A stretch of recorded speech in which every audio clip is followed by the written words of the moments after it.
I've always loved camping. The silence, the solitude. It's the perfect escape. So when my best friend, Kyle, invited me on a weekend trip to a remote lake in the mountains, I didn't hesitate. We'd been camping together for years, and this was supposed to be just another adventure. But something about that lake. I don't think I'll ever go back. We reached the lake just before sunset. It was a place Kyle had discovered on a solo trip the year before. He said he'd never seen another person there, which was exactly what we were looking for. The water was still, like glass, and the trees around it were dense, their branches intertwining to form a thick canopy overhead. The air was cool, almost too cool for early autumn, but it felt refreshing after the long hike. As we set up camp, I noticed something strange. The lake was completely silent. No birds, no insects, not even the rustle of leaves in the wind. It was eerie, but I chalked it up to the isolation. Maybe it was just too far from civilization for wildlife to feel comfortable.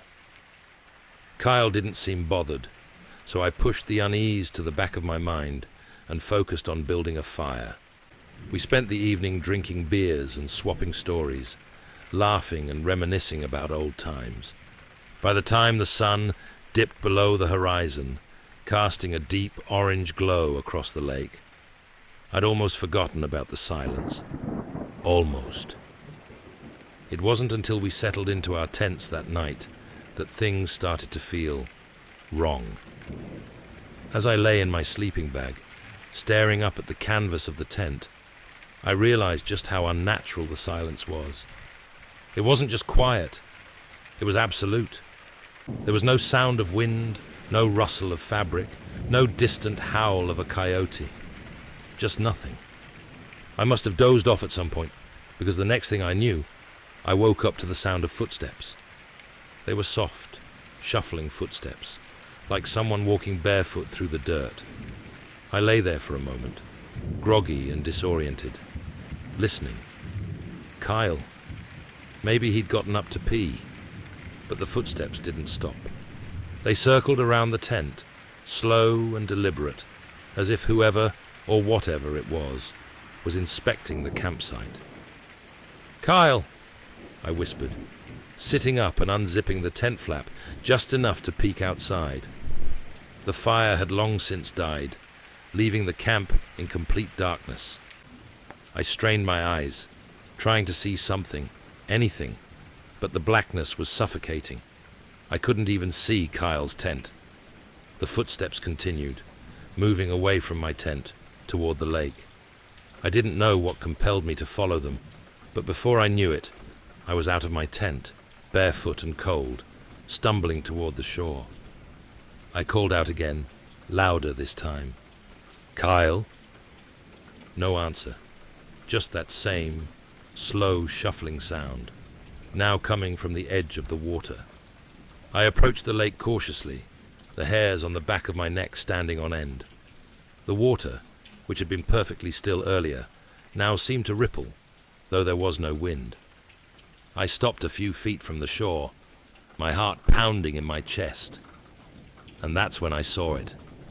A figure, standing waist deep in the water, its back to me. It was tall, unnaturally tall, and its skin was pale, almost glowing in the faint moonlight. I couldn't see its face, but I could hear it breathing. Raspy, shallow breaths, like it was struggling for air. "Kyle!" I called out, my voice shaking. The figure didn't respond. It just stood there, motionless, as if it hadn't heard me. I took a step closer, my pulse racing, when suddenly it began to move. Slowly, it turned toward me, and as it did, my stomach dropped. It wasn't Kyle. The thing's face, if you could even call it that, was a grotesque mass of pale skin, stretched too tight over its skull. Its eyes were black, hollow pits, and its mouth hung open, revealing a gaping void where its teeth should have been. I stumbled back, my mind reeling with terror. The thing took a step toward me, its feet dragging through the water with that same shuffling sound I'd heard earlier. I wanted to scream, to run, but my legs wouldn't move. And then, just as it reached the shore, it stopped. It stared at me with those empty, soulless eyes, its mouth twitching as if it were trying to speak. But no words came out, just a low, guttural moan that sent chills down my spine. I don't remember running back to my tent.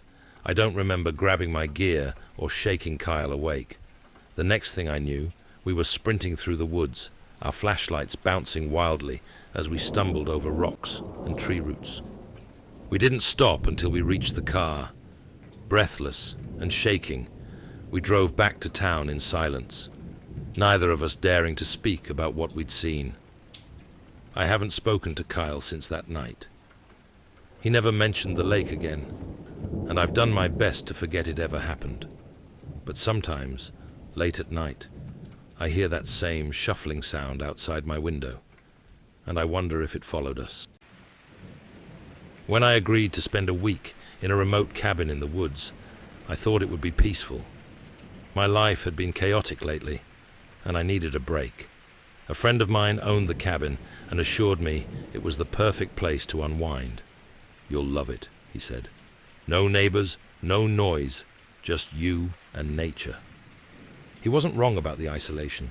The cabin was miles from the nearest town, hidden away in a dense forest, with no cell service and barely any road leading up to it. That first day, it felt like paradise. Just the kind of quiet I'd been craving. But by the third day, the isolation began to feel more like a prison. The weather turned on me. Rain, relentless and heavy, pounded the roof day and night. I couldn't leave the cabin without getting drenched, so I spent most of my time reading or staring out the window, watching the rain blur the line between forest and sky. It was on the fourth night that things started to get strange. I was lying in bed, listening to the rain, when I heard it, a knock at the door. At first, I thought I was imagining things. Who would be out here in the middle of nowhere, in the pouring rain, in the dead of night? But there it was again, a slow, deliberate knock, louder this time. I got up, my heart pounding in my chest, and approached the door cautiously. "Hello," I called out, my voice shaky. No answer, just the sound of rain and wind against the cabin. I peered through the small window beside the door, expecting to see, I don't know, maybe a lost hiker or something. But there was no one there, just the empty porch, slick with rainwater. For a moment, I considered opening the door, but something held me back. Instead, I locked it and retreated to my bedroom, telling myself it was just the wind. I lay in bed for hours, staring at the ceiling, listening, but the knocking didn't return. The next morning, I woke up to find muddy footprints on the porch. They were large, barefoot, and led from the edge of the forest to the front door, and then back into the trees. My stomach turned as I stared at them, trying to make sense of it. No one had any business being out here, especially not barefoot in the rain. I considered packing up and leaving, but the road had turned to mud from the constant rain, and my car wouldn't make it far. So I convinced myself it was just a prank, maybe some local kids messing with me. But deep down, I knew that didn't make sense.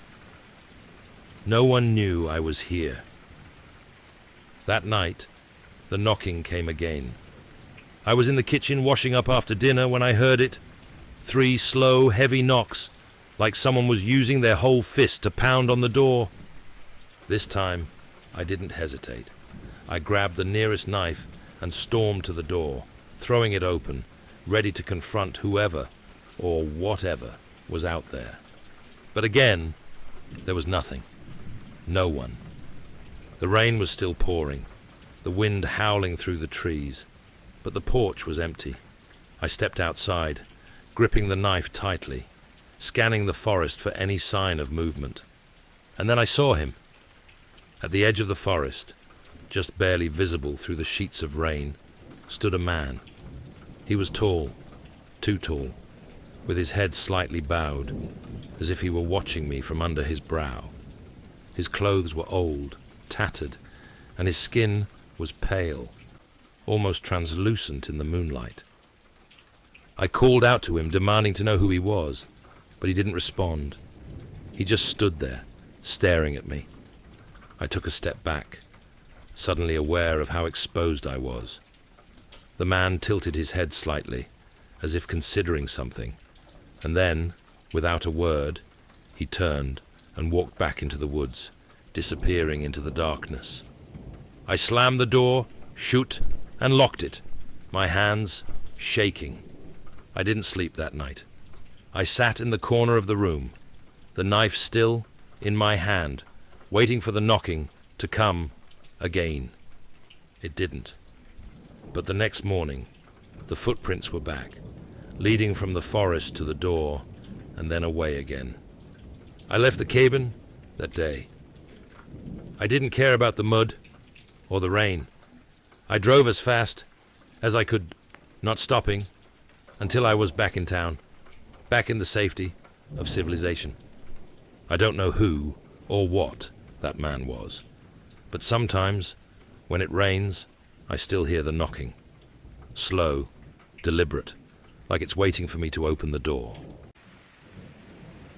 I grew up in a small town where everyone knew everyone, and strange occurrences were rare, until the day I stumbled upon the old Dollmakers shop. It was hidden in a narrow alley, tucked between two abandoned buildings, the kind of place you only found if you weren't looking for it. The wooden sign above the door was faded, barely legible, but I could make out the words, "Antique dolls, handcrafted with love." I was never particularly fond of dolls, but something about the shop drew me in that afternoon. Maybe it was the soft, golden light seeping through the dusty windows, or the eerie quiet that seemed to surround it. Either way, I stepped inside. The air was thick with the scent of old wood and varnish, and the walls were lined with shelves, each filled with delicate hand-carved dolls. They were beautiful in a way, but unnerving. Their eyes, painted with meticulous care, seemed to follow me as I moved deeper into the shop. I was the only customer there, and the shopkeeper, a frail, hunched man with thinning grey hair, watched me silently from behind the counter. "Looking for something special?" he rasped, his voice rough and cold. "I'm just browsing," I said, trying to keep my voice steady. As I wandered through the narrow aisles, I noticed something odd. All the dolls, though different in size, style, and era, shared the same expression. It wasn't a smile or a frown. It was something in between, a vacant, almost lifeless stare. I couldn't shake the feeling that something was wrong. I was about to leave when a particular doll caught my eye. It was smaller than the others, with dark brown hair and bright green eyes. Unlike the others, this one was smiling, a wide, almost too perfect grin. I felt drawn to it, even though its expression sent a chill down my spine. "How much for this one?" I asked, holding it up for the shopkeeper to see. He glanced at the doll, and for a split second, I saw something flicker in his eyes. Fear, maybe, or regret. But then he smiled, a tight, thin-lipped smile that didn't reach his eyes. "That one's not for sale," he said quietly. "Why not?" I asked, confused. "It's just a doll." The old man's smile faded. He stared at the doll for a long moment, before finally speaking again, his voice barely above a whisper. "Some things are better left untouched. That doll has a history, one you don't want to be part of." I could tell he wasn't going to say more, but his warning only made me more curious. Against my better judgment, I decided to take the doll. I left some cash on the counter and hurried out before he could stop me. That night, I put the doll on my dresser, its green eyes gleaming in the dim light. I felt uneasy, but I convinced myself it was just my imagination. It was just a doll, after all. But as the hours passed, I found it harder and harder to sleep. Every time I closed my eyes, I could feel the doll's gaze on me, that unsettling smile etched in my mind. Around midnight, I woke to a soft scraping sound.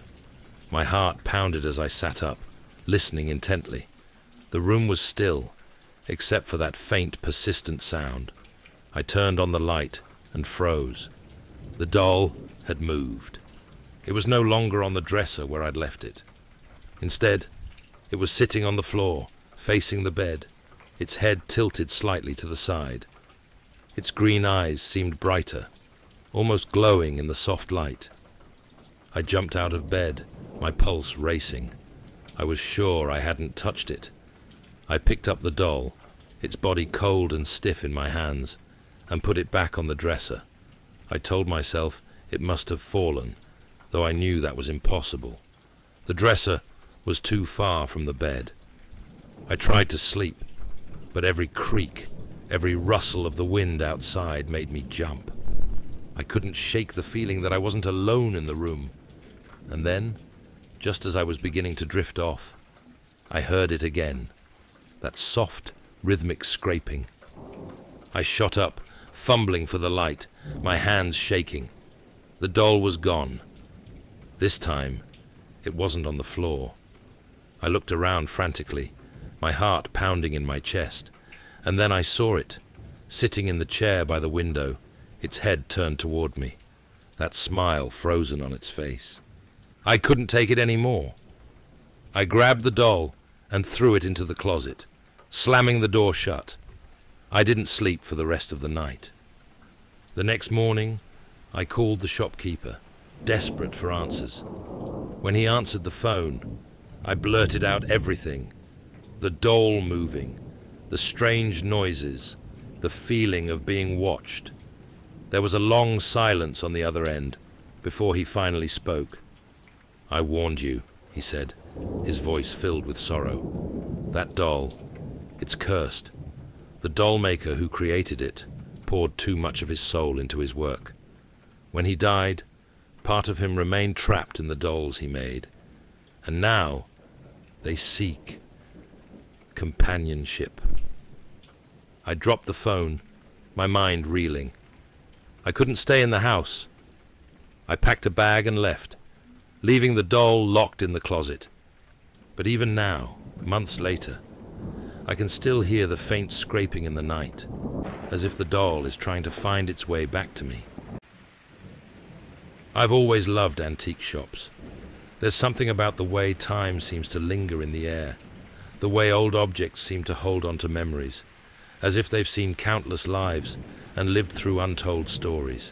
It felt like stepping into the past, a time capsule filled with forgotten history. So, when I found the mirror, it felt like destiny. It was tucked away in a corner of the shop, half buried beneath dusty old furniture.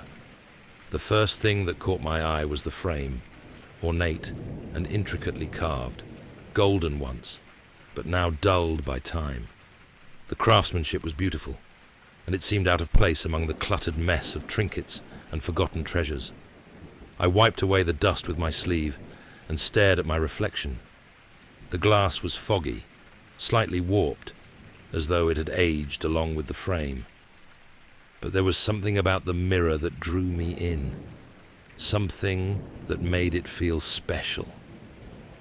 I didn't ask the shopkeeper any questions about it. I just knew I had to have it. I brought the mirror home, excited to add it to my room. It was tall, almost reaching the ceiling, and I hung it on the wall opposite my bed, admiring how it gave the room an old-world charm. That night, after I'd settled into bed, I noticed it for the first time, the strange chill in the air. The room had always been warm and cozy, but now it felt cold, like the air around the mirror was somehow different. I brushed it off as my imagination, figuring the house was just drafty. Over the next few days, the feeling persisted. The coldness near the mirror seemed to intensify, especially at night. But that wasn't all. I began to notice other things too. Small, unsettling details. Every now and then, I'd catch a glimpse of movement in the reflection out of the corner of my eye, like a shadow passing behind me. But when I turned around, there was nothing there. One evening, I stood in front of the mirror, examining my reflection. The longer I stared, the more I noticed how strange it looked. My reflection wasn't wrong exactly. It was me. But there was something off. The glass was old and warped, which could have explained the slight distortions. But it felt like something more. Like the reflection was just a little too delayed. Like it was watching me, rather than mimicking my movements. That night, I heard the whispers for the first time. I was lying in bed, half asleep, when a faint sound pulled me back into wakefulness. It was soft at first, barely audible, like someone was whispering right at the edge of my hearing. I sat up, confused, thinking maybe I'd left the TV on or that the wind was playing tricks on me. But the sound was coming from the direction of the mirror. I stared at it, my heart pounding in my chest. The whispering grew louder, but I couldn't make out the words. It was like someone, or something, was murmuring just beneath the surface of the glass. I told myself it was my imagination, a trick of the mind brought on by exhaustion, and I forced myself to go back to sleep. The next morning, I avoided looking at the mirror. I didn't want to acknowledge how uneasy it made me feel, but the memory of those whispers lingered in my mind, making it impossible to concentrate on anything else. That evening, as the sun set and shadows filled the room, I found myself drawn to the mirror again. I stood in front of it, staring at my reflection. It was almost identical to the night before, me, standing there, but with that same slight distortion. I leaned in closer, my breath fogging up the glass. The whispers started again, louder this time, but still too faint to understand. My skin prickled with unease. I watched my reflection as the whispers grew louder, clearer, until I could almost make out the words. And then I saw it. Something moved behind me in the reflection. Something dark, a shadowy figure that seemed to shift and flicker just at the edge of my vision. I whipped around, but the room was empty. My heart raced as I turned back to the mirror, but the shadow was gone. I backed away, my pulse pounding in my ears. I didn't know what I'd seen, but it felt wrong, unnatural. I tried to convince myself that it was just my imagination, a trick of the light, or a figment of my overactive mind. But deep down, I knew better. Over the next few nights, the whispers became more frequent. Every time I was near the mirror, I could hear them, soft, insistent, like a chorus of voices calling out from somewhere far away. They would start just after midnight, faint at first, then growing louder and more distinct as the night wore on. I couldn't sleep. I couldn't escape the feeling that something was watching me, waiting. One night, I decided to confront whatever it was. I was tired of being afraid, tired of the cold and the whispers. I stood in front of the mirror, my hands trembling, and stared into the glass. The whispers started almost immediately, louder than ever before. I leaned in closer, my breath shallow, straining to hear the words. And then I saw it again, the shadow, clearer this time. It wasn't just a flicker or a movement in the corner of my eye. It was a figure, tall and dark, standing behind me in the reflection. I froze, my blood running cold. The figure didn't move. It just stood there, watching me with eyes I couldn't see but could feel. I turned around, my heart in my throat. The room was empty, just as before. But when I looked back at the mirror, the figure was still there. Only now, it was closer. Much closer. It was standing right behind my reflection, as if it were part of the glass itself, trapped on the other side. My reflection's eyes met mine, but they weren't my eyes anymore. They were dark, hollow, and filled with something terrible, something ancient and angry. I stumbled back, my breath coming in ragged gasps, but the figure didn't move. My reflection's mouth began to move, but the words didn't match the whispers I'd been hearing. It was speaking, but the sound was distorted, like a record played backward. I grabbed the nearest object, a chair, and hurled it at the mirror. The glass shattered, pieces flying across the room. For a moment, the whispering stopped, and the figure vanished. I stood there, panting, staring at the broken shards of glass littering the floor. But then, slowly, the whispers began again. This time, they were coming from all around me. The room grew colder, the air thick with a palpable sense of dread. I could feel it. Whatever had been in the mirror, whatever had been watching me, wasn't confined to the glass anymore. It was in the room. I ran out of the house, my pulse racing, and didn't stop until I was several blocks away. I didn't go back for days, too afraid of what I might find. When I finally did, the house was eerily silent. The shards of the mirror were still on the floor, but the sense of something watching me was gone.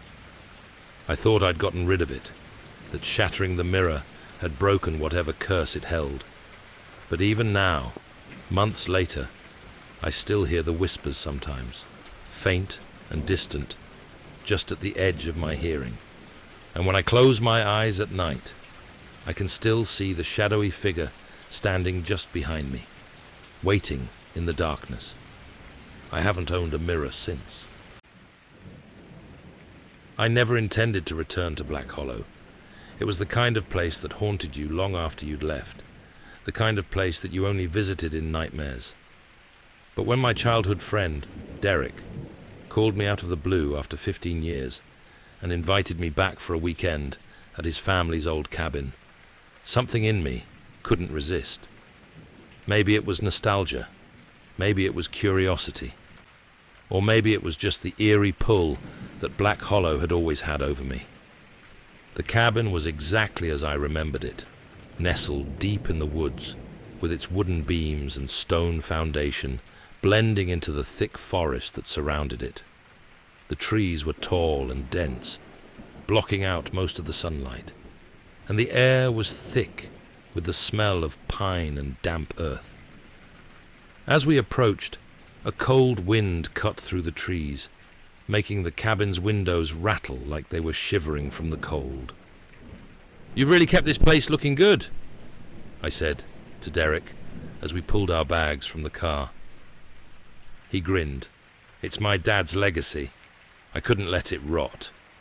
We stepped inside, and a wave of nostalgia hit me hard. The old fireplace, the creaky floorboards, the worn-out leather chairs, all of it felt like a time capsule from our childhood. But there was something else too, a feeling I couldn't quite shake, like the air inside the cabin was too still, too quiet. I glanced at Derek, but he seemed unfazed, busy unpacking. We spent the first evening catching up, reminiscing about old times. The fire crackled in the hearth, casting long shadows on the walls, and for a while I forgot about the unease that had settled in my chest. But as the night grew darker, that feeling returned. It was subtle at first, a low hum of anxiety in the back of my mind. But by the time we'd finished dinner, it had become a gnawing sense of dread. "You remember the stories about this place, don't you?" Derek asked suddenly, his voice low. I looked at him, surprised. "You mean the ones we made up as kids? The ghost stories?" He shook his head. "Not those. The real stories. The ones our parents wouldn't tell us." A chill ran down my spine. I had always suspected there was more to Black Hollow than the silly tales we'd spun as kids, but I had never pressed for details. "There's something wrong about this place," Derek continued, his eyes fixed on the fire. "My dad used to say the land here was cursed, that strange things happened in these woods. People went missing, animals found torn apart, weird noises at night." I forced a laugh, trying to shake off the growing tension. "Come on, you're just trying to freak me out." But Derek wasn't smiling. His face was pale, his expression deadly serious. "I'm not joking, man," he said quietly. "There's something here, something old and angry. My dad used to hear it at night, something moving in the woods, watching the cabin." I glanced out the window at the thick wall of trees surrounding us, suddenly aware of how isolated we were. The wind howled outside, making the trees sway and creak like ancient bones. "What kind of something?" I asked, my voice barely above a whisper. Derek hesitated before answering. He never knew for sure. He called it the Watcher, said it would come close at night, scratching at the walls, but it never tried to come inside. A cold sweat broke out across my skin. I wanted to laugh it off, to call him crazy, but the way he was looking at me, the sincerity in his voice, made it impossible. That night, I lay awake in the small, musty bedroom, listening to the wind battering the cabin. The bed creaked beneath me as I tossed and turned, unable to shake Derek's words from my mind. The Watcher. What the hell did that even mean? Sometime after midnight, I heard it. At first, I thought it was just the wind, but then I realized it was different, more deliberate, a soft, rhythmic scratching sound, coming from just outside the cabin walls. My heart pounded in my chest as I strained to listen. The scratching continued, moving slowly around the perimeter of the cabin, like something was circling us, testing the boundaries. I sat up in bed, my breath shallow. I wanted to wake Derek, but I was too afraid to move, too afraid to acknowledge what I was hearing. The scratching grew louder, more insistent, and then, for a moment, it stopped. I held my breath, waiting, praying that it was over. But then, I heard it again, this time from inside the cabin. It was faint at first, a soft rustling sound coming from the living room. I stared at the door, my heart hammering in my chest. Slowly, I got out of bed and crept to the door, opening it just a crack. The living room was dark, the only light coming from the dying embers of the fire. But there, in the shadows, I saw movement. A figure, tall, thin and hunched, was standing by the window, its back to me. It was scratching at the glass, its long, bony fingers making a horrible screeching sound. I froze, my body trembling with fear. The figure's head slowly turned, its face hidden in the shadows, and then, in the faint glow of the firelight, I saw its eyes, glowing, red, and filled with malice. I slammed the door shut and backed away, my mind racing. I needed to get Derek. I needed to get out of this cabin. But before I could move, I heard the sound of the front door creaking open. I held my breath, listening as heavy footsteps echoed through the cabin. Whatever was out there, it was inside now. It was supposed to be a routine camping trip, just me and my brother, Peter, heading out to the secluded woods where we'd spent summers as kids. It had been years since we'd been back, and we were both looking forward to some peace and quiet, away from the chaos of city life. These woods had always been a sanctuary for us, a place to escape the noise and stress of the world. But from the moment we arrived, something felt off. The forest looked the same, dense, dark, and sprawling.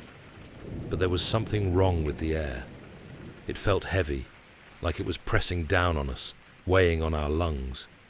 Even the light seemed different, more muted, like the trees were swallowing it up before it could reach the ground. I chalked it up to nerves. We hadn't been camping in a while, and I figured my mind was just playing tricks on me. Peter seemed to sense it too, but we didn't talk about it. We found the old creek without too much trouble. It was one of our favorite spots as kids, isolated, surrounded by thick trees, with a clear view of the stars once the sun set. We set up camp quickly, eager to get the fire going and settle into the familiar rhythm of the woods. For a while, everything felt normal. We roasted hot dogs, drank a few beers, and laughed about the dumb stuff we used to do as kids. But as the sun dipped lower and the shadows stretched out longer, that uneasy feeling crept back in. The forest, usually alive with the sounds of insects, birds and rustling leaves, had fallen silent. Not just quiet, silent. It was like the entire world had pressed pause, waiting for something to happen. "You hear that?" Peter asked, breaking the silence. I frowned, listening intently. "No, I don't hear anything." "Exactly." He looked around, his eyes scanning the darkening tree line. "It's too quiet." I tried to laugh it off. "Come on, man. It's the woods. Sometimes it's quiet." But even as I said it, I didn't believe it. This wasn't normal. There should have been sounds, crickets, owls, the rustle of leaves in the breeze. But there was nothing, just the crackle of the fire and the steady thrum of my own heartbeat. We sat there in uneasy silence for a while, both of us too stubborn to admit we were spooked. The sun had fully set by then, and the forest around us was swallowed in darkness. The firelight only reached so far, casting long shadows that danced on the trees, making the woods feel even more oppressive. Then we heard it, a soft rustling sound, like something moving through the underbrush. It was distant at first, but it grew louder, closer. I tensed, my eyes darting toward the sound, but I couldn't see anything beyond the flickering edge of the firelight. "You hear that?" Peter asked again, his voice tight. This time, I nodded. "Probably just a deer," I said, though I didn't believe it. The rustling was too deliberate, too slow, like whatever it was taking its time, watching us. Peter grabbed the flashlight and stood up, shining it toward the trees. "Let's check it out," he said, though his voice lacked its usual confidence. We moved cautiously toward the sound, the beam of the flashlight cutting through the darkness. The rustling stopped. For a moment, everything was still again, unnaturally still. My pulse pounded in my ears as I strained to see through the trees, but there was nothing there, just shadows and the quiet rustling of leaves in the faint breeze. "I don't like this," Peter muttered, lowering the flashlight. "Me neither. Let's go back to the fire." We turned and walked back to the camp, trying to shake off the creeping dread that had settled over us. But as we sat down, I couldn't shake the feeling that we were being watched. The darkness seemed thicker now, more oppressive, and the silence, it felt wrong. That's when we saw them. Two figures, pale and thin, stepped out from the shadows of the trees, just at the edge of the clearing. They were human-shaped, but wrong, too tall, their limbs too long, their skin a sickly white that almost seemed to glow in the firelight. Their eyes were black, hollow, and fixed on us with an intensity that made my skin crawl. Peter swore under his breath, taking a step back. "What the hell?" The figures didn't move. They just stood there, staring at us. I wanted to look away, to break the spell of their gaze, but I couldn't. There was something hypnotic about them, something that held me in place. "We need to leave," I whispered, my voice barely audible. My heart was pounding so hard, I could feel it in my throat. Peter nodded, his face pale. "Yeah, now." We scrambled to gather our things, my hands shaking as I fumbled with the tent zipper. The pale figures didn't move, but their presence was suffocating, like the air around them was charged with something dangerous. My stomach churned with fear, and my mind raced with questions I didn't want answers to. As we hurried to the car, I couldn't stop glancing over my shoulder. The figures were still there, standing at the edge of the clearing, watching us with those hollow, empty eyes. They didn't move, didn't make a sound, but their presence was enough to send chills racing down my spine. We threw our gear into the trunk and jumped into the car, slamming the doors shut. Peter fumbled with the keys, his hands shaking so badly he dropped them twice before finally getting the car started. "Go! Go! Go!" I urged, my eyes fixed on the rearview mirror. The figures were still standing there, motionless, but I could feel their gaze burning into my back. Peter floored the gas, and the car lurched forward, kicking up dirt as we sped down the narrow dirt road. My hands were clenched into fists, my nails digging into my palms, but I couldn't take my eyes off the mirror. As we rounded a bend, the figures disappeared from view, but the dread didn't lift. If anything, it grew worse. We drove in silence for a while, the only sound the hum of the engine and the crunch of gravel beneath the tires. The woods seemed to close in around us, the trees leaning over the road like they were trying to trap us. After what felt like hours, we finally hit the main road. Peter exhaled loudly, his grip on the steering wheel loosening. "We're never coming back here," he muttered, his voice shaky. I nodded, still too shaken to speak.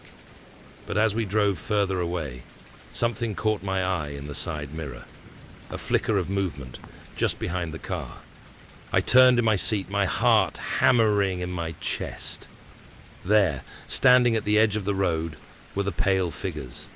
They hadn't followed us, but somehow they were there, watching us as we sped away.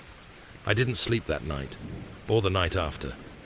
Every time I closed my eyes, I saw them, those pale, thin figures with their hollow eyes, standing just at the edge of the clearing, waiting. And even now, months later, I can't shake the feeling that they're still watching, waiting for us to come back. But I won't. I'm never going back to those woods, because I know deep down that they're still there, the pale ones. I had always been drawn to abandoned places, but the old asylum on the outskirts of town was different. It was a place no one talked about, a place where the local kids dared each other to go, but never did. For years, it stood there, crumbling and overgrown with ivy, a relic of a darker time. No one seemed to know much about its history, but rumors swirled, stories of inhumane treatments, unmarked graves, and screams that could still be heard late at night. Naturally, I had to see it for myself. My friend Charlie and I decided to explore it one weekend, armed with flashlights and a camera to document our adventure. The sun was just starting to set when we reached the asylum, casting long shadows over the broken windows and cracked walls. The place looked even more intimidating up close, like it was holding its breath, waiting for us to step inside. "Creepy as hell," Charlie muttered, but there was a grin on his face. We both loved the thrill of urban exploration, the adrenaline rush that came from sneaking into places we shouldn't be. We pushed open the rusted front doors, which groaned in protest, and stepped inside. The air was thick with dust and decay, and the walls were covered in peeling paint. Old medical equipment lay scattered across the floor, forgotten and rusted, and the faint smell of mold hung in the air. "This place is a gold mine," Charlie said, raising his camera. "Look at this stuff." But as we moved deeper into the asylum, the excitement started to fade, replaced by a growing sense of unease. The air seemed colder here, and the silence was oppressive, like the building was swallowing up any sound we made. The hallways were long and narrow, lined with broken doors that led to patient rooms, each one more disturbing than the last. Some still had beds in them, rusted and stained, while others had strange markings scratched into the walls. We were about to head down another hallway when we heard it, a faint noise, like the soft creak of a door opening somewhere in the distance. Charlie and I exchanged uneasy glances. "Did you hear that?" he whispered. I nodded, my heart starting to race. We stood still, listening, but the noise didn't come again. "Probably just the wind," I said, though I didn't believe it. We continued exploring, but the atmosphere had changed. I felt like we were being watched, like the shadows were growing darker and closing in on us. Every time we turned a corner, I half expected to see something or someone waiting for us. And then we found the basement. The entrance was hidden behind a pile of debris, a small rusted door that led down a narrow staircase. We hesitated, but curiosity got the better of us, and we descended into the darkness. The air down there was colder, damper, and the smell of mold was stronger. Our flashlights barely cut through the thick gloom as we reached the bottom. The basement was even more unsettling than the upper floors. The walls were lined with small cells, their doors hanging open. Inside, we found strange symbols scrawled on the floors and walls, symbols that looked old, like they'd been there for decades.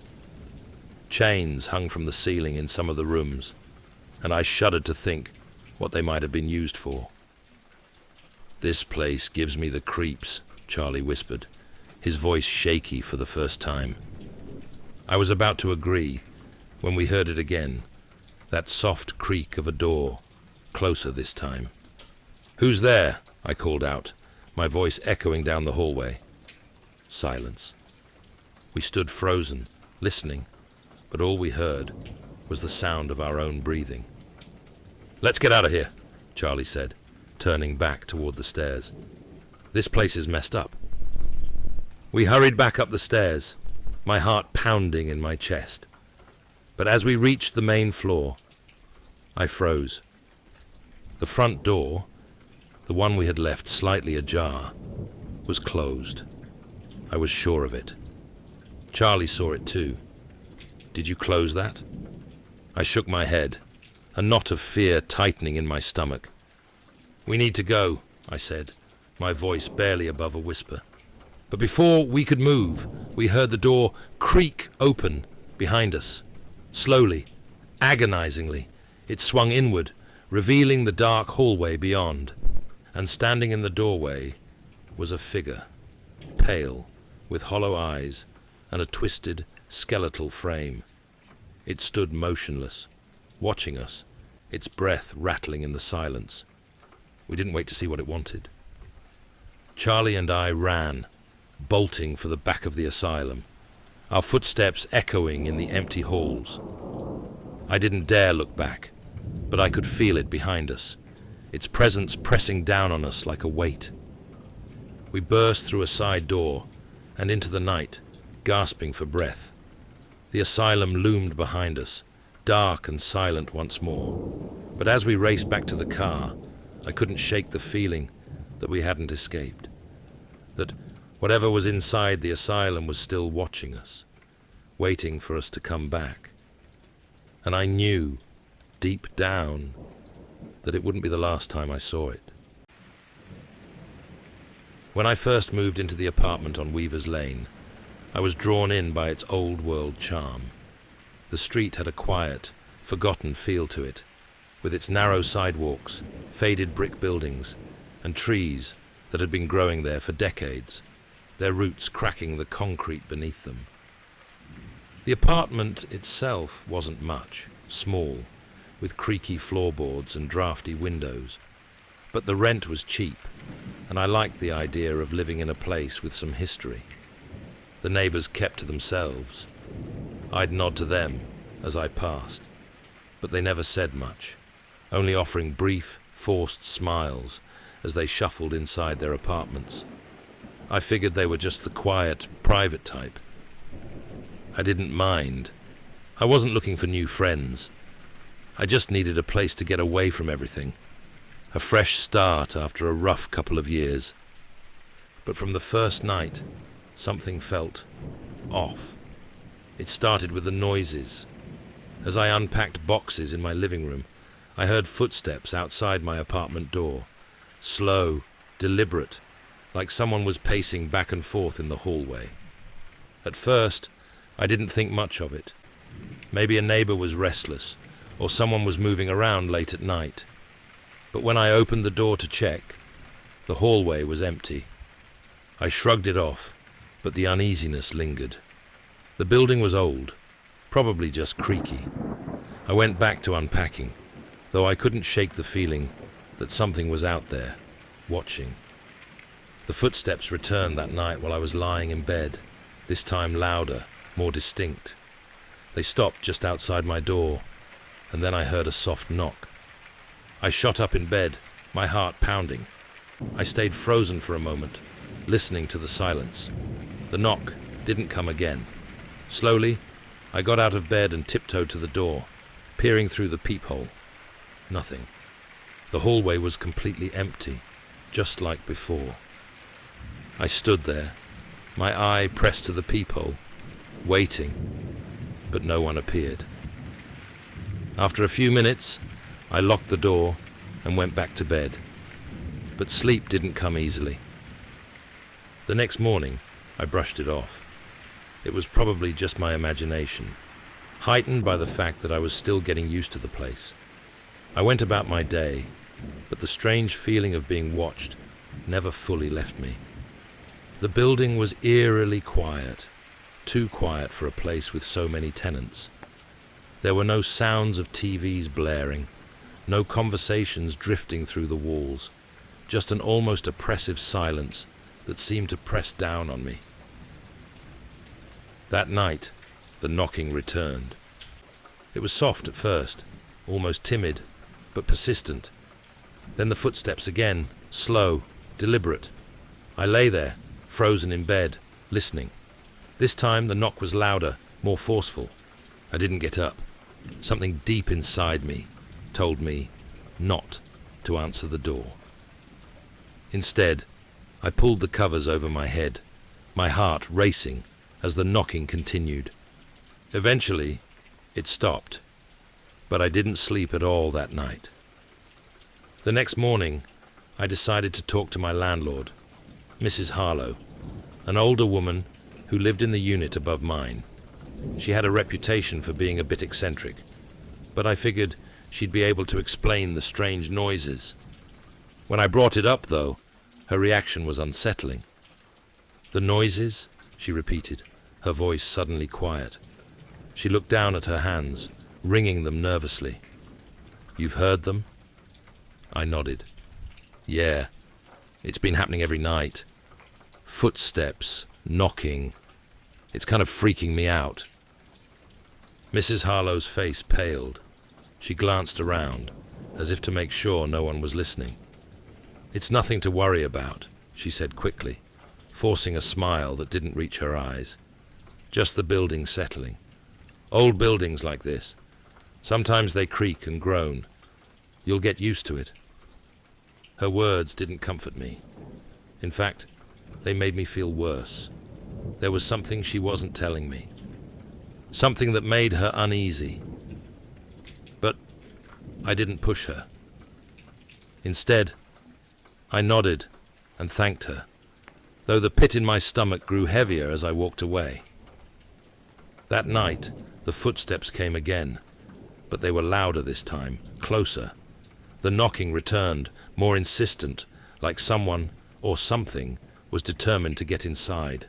I lay in bed, staring at the ceiling, my body rigid with fear.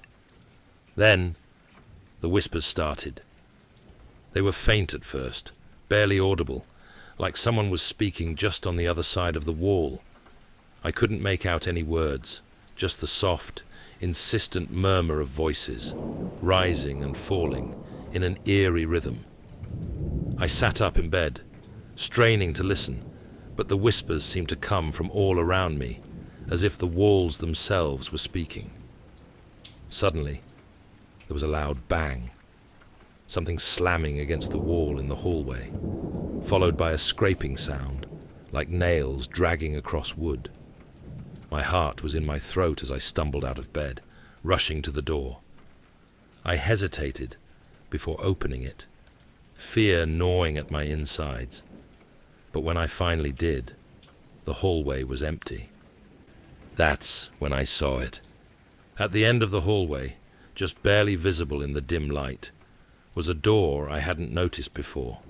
It was old and wooden, with paint peeling off its surface. It looked out of place, like it didn't belong there.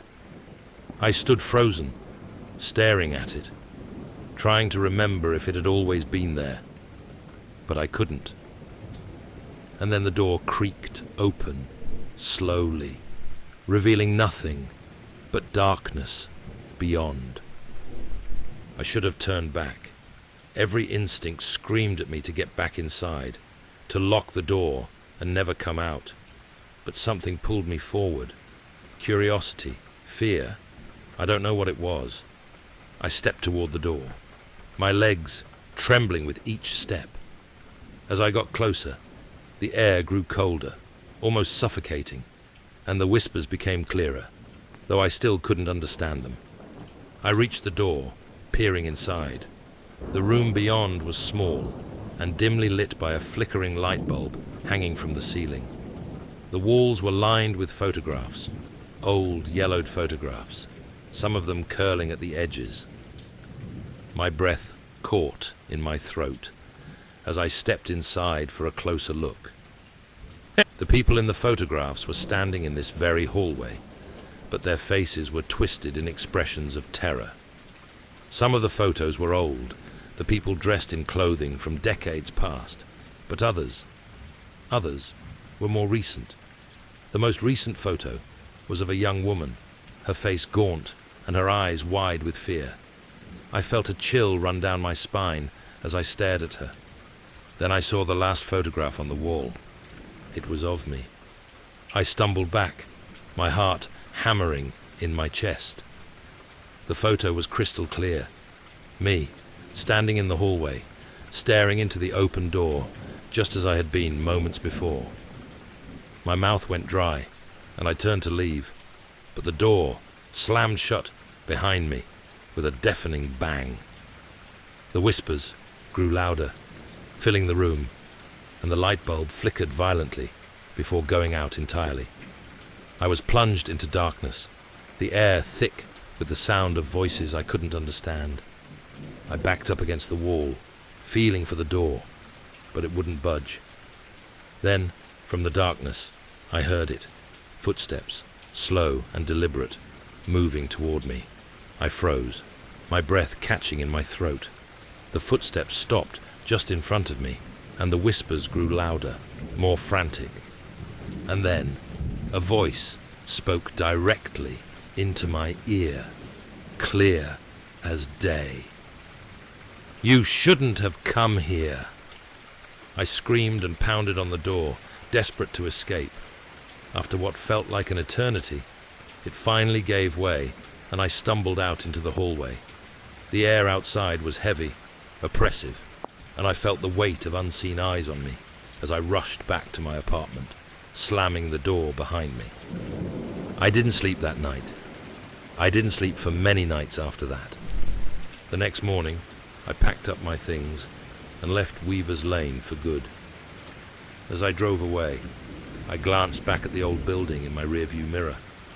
For a moment, I thought I saw a figure standing in the window of my apartment, watching me leave. I never went back to Weaver's Lane, but sometimes, late at night, I still hear those whispers, faint but unmistakable, like the building is calling me back. And I know, deep down, that whatever was in that apartment hasn't let go of me, and it never will.